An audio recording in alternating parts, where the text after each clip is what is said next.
The Gruffalo's Child by Julia Donaldson. The Gruffalo said that no Gruffalo should ever set foot in the deep dark wood. Why not? Why not? Because if you do, the big bad mouse will be after you. I met him once, said the Gruffalo. I met him a long, long time ago. What does he look like? Tell us, Dad. Is he terribly big and terribly bad? I can't quite remember, the Gruffalo said. Then he thought for a minute and scratched his head. The big bad mouse is terribly strong, and his scaly tail is terribly long. His eyes are like pools of terrible fire, and his terrible whiskers are tougher than wire. One snowy night, when the Gruffalo snored, the Gruffalo's child was feeling bored. The Gruffalo's child was feeling brave, so she tiptoed out of the Gruffalo cave. The snow fell fast, and the wind blew wild. Into the wood went the Gruffalo's child. Aha! Oh-ho! A trail in the snow? Whose is this trail, and where does it go? A tail poked out of a log-pile house. Could this be the tail of the big bad mouse? Out slid the creature.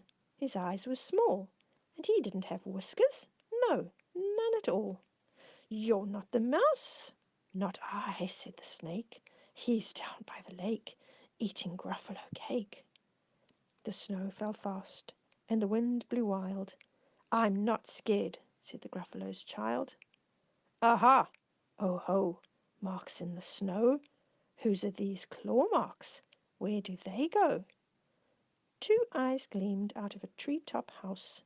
Could these be the eyes of the big bad mouse? Down flew the creature. His tail was short, and he didn't have whiskers of any sort. You're not the mouse? To-woo, not I, but he's somewhere nearby, eating Gruffalo pie.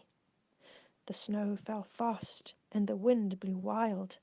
I'm not scared, said the Gruffalo's child. Aha! Oh-ho! A track in the snow? Whose is this track, and where does it go? Whiskers at last, and an underground house? Could this be the home of the big bad mouse? Slunk the creature. His eyes weren't fiery, his tail wasn't scaly, his whiskers weren't wiry.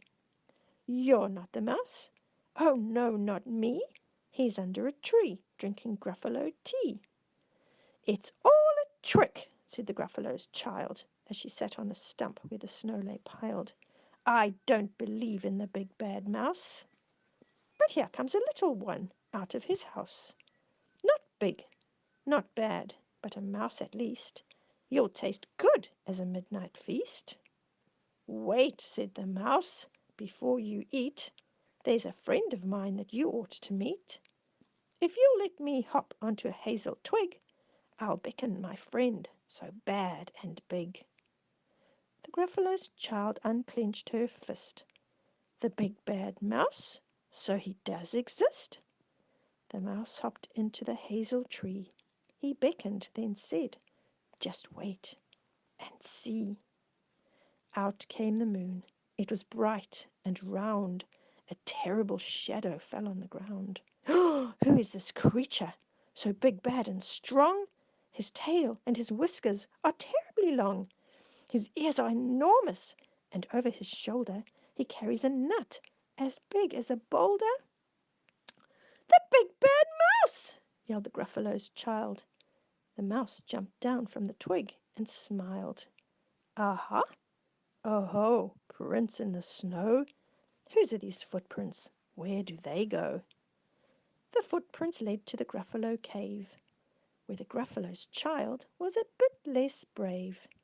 The Gruffalo's child was a bit less bored. And the Gruffalo snored and snored and snored.